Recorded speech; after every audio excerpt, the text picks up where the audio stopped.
നമസ്കാരം, ഞാൻ ഡോക്ടർ ബിസ്മിത. ഇന്ന് ഞാൻ നിങ്ങളോട് ഡിസ്കസ് ചെയ്യുന്നത് സ്കിൻ അലർജിയെ കുറിച്ചാണ്. പ്രതിരോധ ശക്തി കുറഞ്ഞവരിലാണ് കൂടുതലായും ത്വക്ക് അലർജി കാണുന്നത്. പല മാർഗത്തിലൂടെയും ശരീരത്തിനുള്ളിലേക്ക് പ്രവേശിക്കുന്ന അലർജൻ, അതായത് അലർജി ഉണ്ടാക്കുന്ന വസ്തു, ഇവയാണ് അലർജിക്ക് കാരണമാകുന്നത്. മത്സ്യം, മാംസം, മുട്ട, പാൽ, മഷ്റൂം, മുരിങ്ങയില, പൈനാപ്പിൾ, ബീഫ് തുടങ്ങിയ ആഹാര പദാർത്ഥങ്ങൾ കഴിച്ചാൽ ചിലരിൽ അലർജി കാണാറുണ്ട്. വിരുദ്ധ സ്വഭാവമുള്ള ഭക്ഷണ പദാർത്ഥങ്ങളായിട്ടുള്ള തേനും നെയ്യും മത്സ്യവും തൈരും എന്നിവ ഒരുമിച്ച് ചേർത്ത് പതിവായി കഴിച്ചാൽ തൊലിക്ക് നിറവ്യത്യാസം, ചൊറിച്ചിൽ, തടിപ്പ്, വിള്ളലുകൾ, ചെറിയ കുരുക്കൾ എന്നിവ ഉണ്ടാകുന്നു. ചില ആഹാര പദാർത്ഥങ്ങളുടെ സ്പർശനം പോലും ചിലരിൽ അലർജിക്ക് കാരണമാകുന്നു.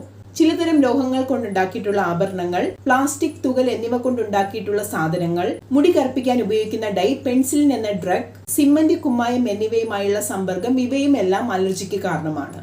കാലപ്പഴക്കം ചെന്ന അലർജി ചിലരിൽ അപകടകരമായി വന്നേക്കാം.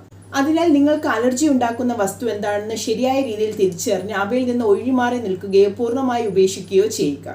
ഇത്തരം അലർജിയിൽ നിന്ന് മാറി നിൽക്കാനും വന്നു കഴിഞ്ഞാൽ അതിന്റെ തീവ്രത കുറയ്ക്കാനും സഹായിക്കുന്ന ചില മരുന്നുകളാണ് ഇനി പറയുന്നത്. പടവലാതി കഷായം, ബ്രഹ്മിഹൃതം എന്നിവ അലർജിക്ക് ഏറ്റവും ഫലപ്രദമായ മരുന്നുകളാണ്. ഇതിനോടൊപ്പം നാൽപ്പാമരക്കേരം ഉപയോഗിച്ച് കുളിക്കുന്നതും അലർജിയിൽ നിന്ന് നിങ്ങളെ ഒരു പരിധിവരെ സഹായിക്കുന്നു. നിങ്ങൾക്ക് ഏതെങ്കിലും രീതിയിൽ അലർജി ഉണ്ടെന്ന് തിരിച്ചറിഞ്ഞാൽ തുടക്കത്തിൽ അതിനു വേണ്ടിയിട്ടുള്ള ചികിത്സ എടുത്തു കഴിഞ്ഞാൽ നിങ്ങൾക്ക് അതിൽ നിന്നും പൂർണ്ണമായി മുക്തരാകാൻ സാധിക്കുന്നതാണ്. എന്നാൽ ഇതിനു വേണ്ടിയിട്ടുള്ള ട്രീറ്റ്മെന്റ് യഥാസമയം എടുക്കാതെ കൊണ്ട് നടക്കുന്നതിലൂടെയാണ് ഇതിന്റെ കോംപ്ലിക്കേഷൻസിലേക്ക് നിങ്ങളെ കൊണ്ട് എത്തിക്കുന്നത്. അലർജിയുള്ള എല്ലാവരും ശ്രദ്ധിക്കേണ്ട പ്രധാന കാര്യം എന്നത് നിങ്ങൾക്ക് എന്തിനോടാണോ അലർജി എന്നത് വ്യക്തമായി കണ്ടെത്തുക എന്നതാണ്.